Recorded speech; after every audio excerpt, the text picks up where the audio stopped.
After linear differential equation, next article is Bernoulli's differential equation, or in short Bernoulli's equation. So an equation of the form dy by dx plus function of x into y is equal to function of x into y power n. These notations p of x, q of x are functions of independent variable x alone, or they may be constants, and the power n is positive number. तो इस form में यदि कोई equation मिलती हो then it is called Bernoulli's differential equation. Now Bernoulli's differential equation can always be reduced to linear differential equation. वो note में लिख दिया, it can be always reduced to linear differential equation. कैसे, उसका मेथड देखते हैं. तो मेथड सबसे पहले तो इसको लीनियर होने के लिए ये y power n problem create कर रहा है, तो इसको हटा देते हैं वहाँ से. पूरे इक्वेशन को y पावर n से डिवाइड कर देते हैं. Dividing equation 1 4 by y power n. तो हर टर्म को डिवाइड करते हैं 1 upon y power n dy by dx plus p of x अपनी जगह y upon y power n equal to q of x y power n upon y power n 1. तो right hand side में जो problem create कर रहा था y power n, वो तो वहाँ से सॉल्व हो गया. लेकिन लेफ्ट हैंड साइड में कुछ नया प्रॉब्लम दिख रहा है. यहाँ सिंगल डिपेंडेंट वेरिएबल की जगह अब y power 1 minus n, after rewriting this, तो y power 1 minus n. Linear equation के लिए रिक्वायरमेंट है कि सिंगल वेरिएबल की टर्म चाहिए विद पावर 1. तो अब ये प्रॉब्लम को सॉल्व करने की कोशिश करें.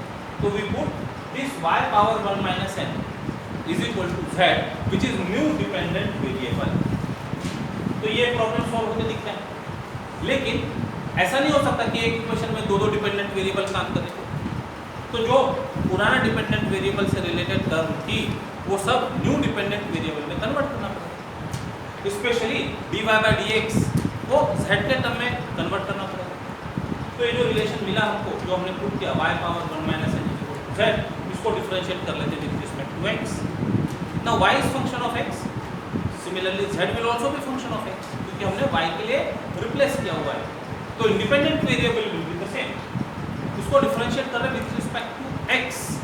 तो पावर फंक्शन चेन रूल लगाकर 1 माइनस n, y का पावर 1 से कम हो जाएगा, 1 minus n minus 1 dy by dx equal to z का derivative direct with respect to x dz by dx. 1 minus 1 गया, y power minus n and 1 upon y power n लिखा जा सकता है dy by dx. और ये रही constant term, ये कांस्टेंट टर्म को राइट साइड में शिफ्ट कर देते. क्यों करते? क्योंकि हमारे पास 1 by y power n dy by dx की टर्म है, इसको हम z में कन्वर्ट करना चाहते हैं. तो जो एक्स्ट्रा कांस्टेंट की टर्म है उसको राइट साइड में शिफ्ट कर दी. तो अब ये डेरिवेटिव की टर्म और ये सब्स्टिट्यूशन, इनको इक्वेशन 2 में यूज करने के बाद 2 बिकम्स, नाउ इक्वेशन 2 बिकम्स, रख दो ये डेरिवेटिव की टर्म यहाँ पर, तो वो आ गया 1 by 1 minus n dz by dx plus p of x अपनी जगह पर है, y पावर 1 माइनस n था, उसकी जगह पर z equal to q of x. तो दो प्रॉब्लम सॉल्व किया. राइट हैंड साइड वाला प्रॉब्लम पहले सॉल्व हो गया था. लेफ्ट हैंड में जो डिपेंडेंट वेरिएबल का पावर 1 मिलना था नहीं था, उसकी जगह न्यू डिपेंडेंट वेरिएबल पुट किया, वो भी प्रॉब्लम सॉल्व हो गया. लेकिन dz by dx का कोएफिशिएंट 1 लीनियर इक्वेशन होने के लिए चाहिए था. वहाँ कुछ और दिख रहा है, कांस्टेंट है, तो कांस्टेंट से मल्टीप्लाई किया जा सकता है. कांस्टेंट से मल्टीप्लाई करते हैं, कांस्टेंट से मल्टीप्लाई करने के बाद कोएफिशिएंट 1 बन गया, 1 minus n p of x z equal to 1 minus n q of x. अब किसी फंक्शन में कोई कांस्टेंट मल्टीप्लाई करें तो फंक्शन का नेचर सेम वेरिएबल से रिलेटेड है. फंक्शन कोई दूसरे वेरिएबल में चेंज नहीं हो जाएगा. कोई भी फंक्शन e पावर x को 5 से मल्टीप्लाई किया, it will be again function of x alone. तो ये जो दिख रहा है, now this will be our new p से p डैश, और यहाँ जो दिख रहा है मल्टीप्लिकेशन के बाद q, तो this will be our new q से q डैश. तो अब यदि इसको हम हमारे लीनियर डिफरेंशियल इक्वेशन के सांचे में फिट करें तो dz by dx plus p dash x into z equal to q dash x ऐसा नजर आता है, which is a linear differential equation. So this is now linear differential equation in z as dependent variable. और ये linear differential equation मिलने के बाद में this can be solve. We can solve this linear differential equation. Dependent variable z है, independent variable x है, तो जब सॉल्व करेंगे तो जो सॉल्यूशन होगा that solution will be in terms of z and x। लेकिन ओरिजिनल इक्वेशन तो y और x में थी, सॉल्यूशन z और x में नहीं चलेगा। z हमने इंट्रोड्यूस किया हुआ था, तो सब्स्टिट्यूट करके तो पूरा सॉल्यूशन हो जाने के बाद, क्योंकि ये इक्वेशन तो z में है तो सॉल्यूशन में z और x आएगा, तो पूरा सॉल्यूशन हो जाने के बाद लास्ट में replace z by y power 1 minus जो भी सब्स्टिट्यूट किया होगा। तो अब हमारा जो सॉल्यूशन होगा वो सॉल्यूशन में x, y और कुछ आर्बिट्ररी कांस्टेंट है, and that will be the general solution of given equation. So this is the method for reducing the Bernoulli equation into linear equation। और एक बार linear equation आ गई तो उसको solve करते हैं। एक स्पेशल केस कंसीडर कर लेते हैं, यहाँ n ग्रेटर देन 0 की बात होती है। इसका मतलब नेगेटिव तो नहीं होगा, ये बात पक्की। 0 यदि हुआ तो क्या, n यदि 0 रहा तो y पावर 0 यानी 1 वो खुद अपने आप में लीनियर इक्वेशन होगी। तो n इक्वल टू 0 के लिए ऑलरेडी लीनियर इक्वेशन रहेगी, नेगेटिव की बात होगी नहीं, वो बर्नौली इक्वेशन नहीं कहलाएगा। पॉजिटिव यदि रहता है तो yes this can be reduced to linear differential equation. तो after the method to reduce Bernoulli equation into linear equation, let us solve one example. Solve the following differential equation x dy plus y dx equal to x y square dx। अब हमने इस class में पहले तो जो elementary आपने 12th class में variable separable method वगैरह पढ़ा था वो है, उसके बाद में एग्जैक्ट डिफरेंशियल इक्वेशन पढ़ा, इंटीग्रेटिंग फैक्टर पढ़ा, मतलब जब इक्वेशन एग्जैक्ट नहीं है इंटीग्रेटिंग फैक्टर से इक्वेशन को सॉल्व कर सकते हैं क्या, उसके बाद में लीनियर डिफरेंशियल इक्वेशन पढ़ा। तो इसको और भी दूसरी मेथड के लिए ट्राई किया जा सकता है। अभी हम फिलहाल इसको लीनियर और बर्नौली की मेथड से सॉल्व करने की कोशिश कर रहे हैं। तो उसके लिए इक्वेशन डेरिवेटिव के फॉर्म में चाहिए। तो डेरिवेटिव के फॉर्म में dy बाय dx आगे दिखता है, दो जगह dx है, तो दिस इज इक्विवेलेंट टू, और this can be written as x dy by dx plus y 1, ठीक है, equal to x y square. अब dy बाय dx का कोएफिशिएंट x है, वो 1 चाहिए, तो उसको डिवाइड कर देते हैं। डिवाइडिंग बाय x प्रो, ठीक है, यहाँ से गायब हो गया 1 by x y, x divide हो गया y स्क्वायर। तो dy बाय dx का कोएफिशिएंट 1 है, टर्म ऑफ y है डिपेंडेंट वेरिएबल, उसके साथ कुछ तो भी फंक्शन ऑफ x या कांस्टेंट दिख रहा है function of x, equal to right hand side में डिपेंडेंट वेरिएबल की टर्म है।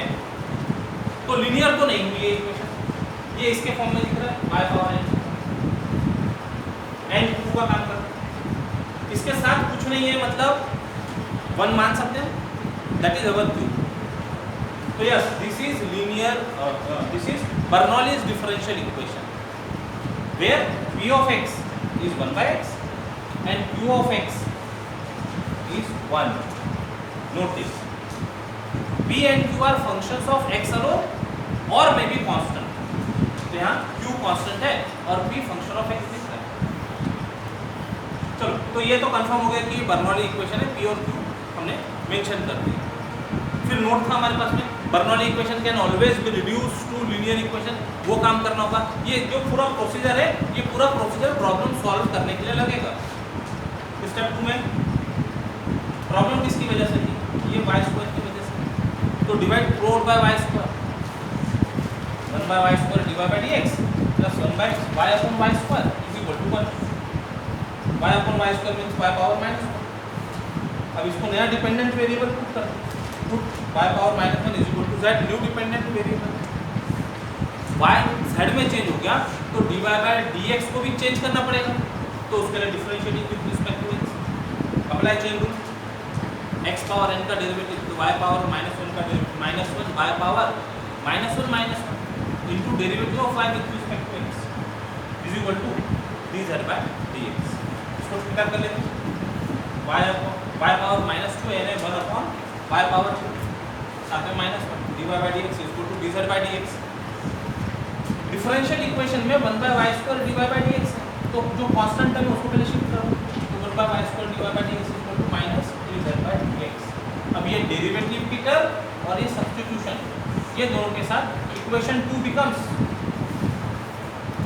डेरिवेटिव की term minus dz by d x होगी प्लस 1 बाय एक्स अपनी जगह पर है और इसको हमने z पुट किया is equal to right hand side पे 1 माइनस नहीं चलता लीनियर इक्वेशन में, कोएफिशिएंट 1 चाहिए तो माइनस से मल्टीप्लाई करके, माइनस से मल्टीप्लाई करने के बाद ये प्लस हो गया, ये माइनस हो गया, माइनस हो गया। अब dz बाय dx है function of independent variable p dash x बोल सकते हैं, z equal to q dash x, तो this is now linear differential equation where p dash new function बन गया, तो नोटेशन चेंज कर दिया, p dash x is minus 1 by x, 2 dash x is minus 1। तो स्टेप 2 में हमने Bernoulli को लीनियर में कन्वर्ट किया। अब लीनियर को सॉल्व करने की मेथड, तो लीनियर को सॉल्व करने के लिए आपको इंटीग्रेटिंग फैक्टर की जरूरत पड़ती है, तो नेक्स्ट स्टेप में इंटीग्रेटिंग फैक्टर फाइंड कर लेते हैं। The integrating factor for equation 3 is given by if is equal to e power integral p dx, p मतलब हमारा p डैश dx, देखो p dash minus 1 by x, इसका integration minus common 1 by x का integration log x, minus को x के power में चला दिया, बेस से तो बच गया x पावर माइनस, तो इंटीग्रेटिंग फैक्टर आ गया 1 बाय x। अब इसकी हेल्प से हम जनरल सॉल्यूशन लिख सकेंगे।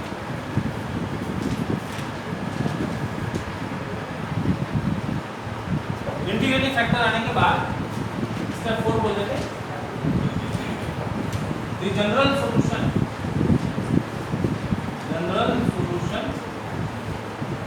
Of linear differential equation, number क्या है उसका, लीनियर डिफरेंशियल इक्वेशन का नंबर क्या दिया हुआ है 3 इज इवन बाय, फॉर्मूला यदि याद है जनरल सॉल्यूशन का तो बोलो क्या लिखा जाएगा,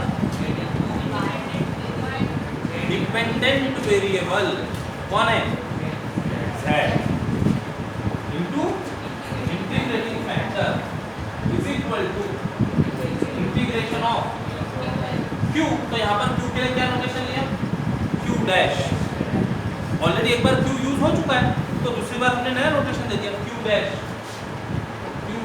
x into integrating factor dx plus c where c is arbitrary constant.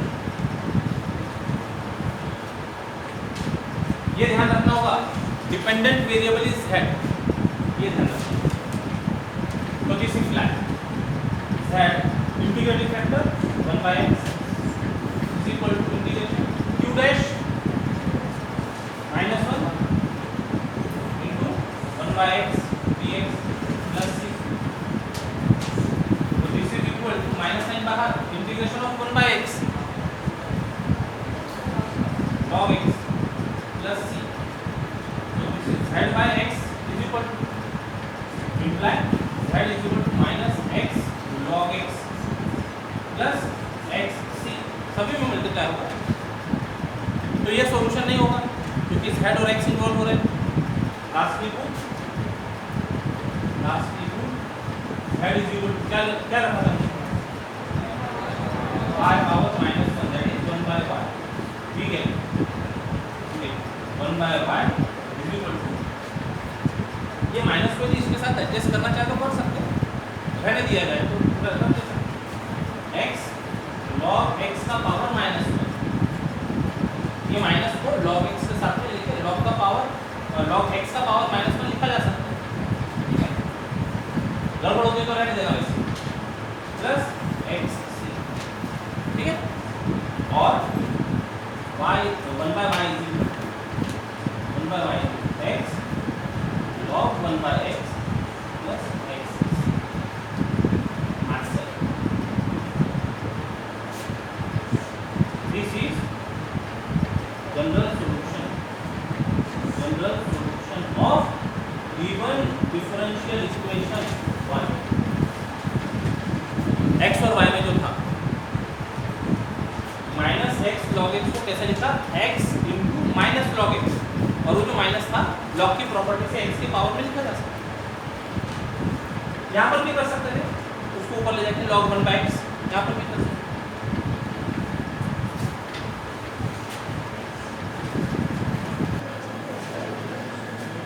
Next example, solve x by dash plus y equal to x power 4 y cube. अब डैश नोटेशन दिया हो तो means dy by dx, x dy by dx plus y equal to x power 4 y cube. अब लिखते समय तो dy by dx है, pxy है, x यानी qx का काम कर रहा है और y पावर n का काम कर रहा है। ऐसा आधा अधूरा देखा तो लीनियर बर्नौली जैसा दिखता है, लेकिन कोएफिशिएंट 1 होना चाहिए। कोएफिशिएंट x है तो पहले तो ये कोएफिशिएंट को 1 बनाना पड़ेगा, तो डिवाइडिंग प्रोडक्ट बाय x, तो यहाँ से x डिवाइड हो गया 1 by x, x power 4 upon x, x cube बन गया। अब कोएफिशिएंट 1 है, dy by dx plus p of x y equal to q of x into y power n जैसा दिख रहा है। So this is Bernoulli differential equation.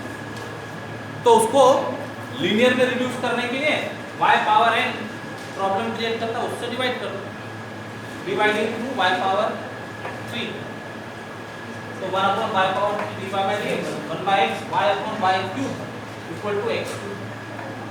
अब single power के साथ जो डिपेंडेंट वेरिएबल था वो डिस्टर्ब हो गया, तो इसको पुट करना है हमको कुछ नया डिपेंडेंट वेरिएबल, तो put y by y cube means y power minus 2 ऊपर गया is equal to z new dependent variable. फिर जो हमारा पुराने डिपेंडेंट वेरिएबल से रिलेटेड टर्म्स थी, स्पेशली dy बाय dx, उसको न्यू में चेंज करना पड़ेगा। तो differentiating with respect to x, y power n, लेकिन हम डिफरेंशिएट कर रहे हैं x से, तो चेन रूल लग जाएगा -2 y power -2 -1 into derivative of hidden function dy by dx equal to z direct x पर डिपेंडेंट है dz बाय dx। अब यहाँ डेरिवेटिव में 1 by y cube dy by dx है, तो उत्तर रहने दो, कांस्टेंट को शिफ्ट कर दो, 1 by y cube dy by dx उधर चले गया -1 बाय 2। अब ये डेरिवेटिव और सब्स्टिट्यूशन से equation 2 becomes -1 by 2 dz by dx plus 1 by x अपनी जगह, इसकी जगह z equal to x cube. Problem solve हो गया, राइट हैंड साइड वाला प्रॉब्लम सॉल्व हो गया, लेफ्ट हैंड साइड में सिंगल वेरिएबल भी आ गया, लेकिन इसका कोएफिशिएंट 1 वो डिस्टर्ब, तो -2 से मल्टीप्लाई करो dz by dx -2 by x z -2x cube. This is linear differential equation. अब यहाँ पर नया p डैश क्या होगा, p dash -2 by x, q dash new q dash -2x cube. तो पहले इंटीग्रेटिंग फैक्टर फाइंड करेंगे और वो इंटीग्रेटिंग फैक्टर की हेल्प से इसका जनरल सॉल्यूशन फाइंड करेंगे जो z और x में होगा, और लास्ट में replace z by y power -2 to get general solution of given differential equation. तो इस तरह से Bernoulli's differential equation can always be reduced to linear differential equation which can be solved in terms of new dependent variable and independent variable is x। Answer मिलाने के लिए given equation का जो z है उसको वापस रिप्लेस कर, तो बर्नौली डिफरेंशियल इक्वेशन का आर्टिकल कंप्लीट होता है।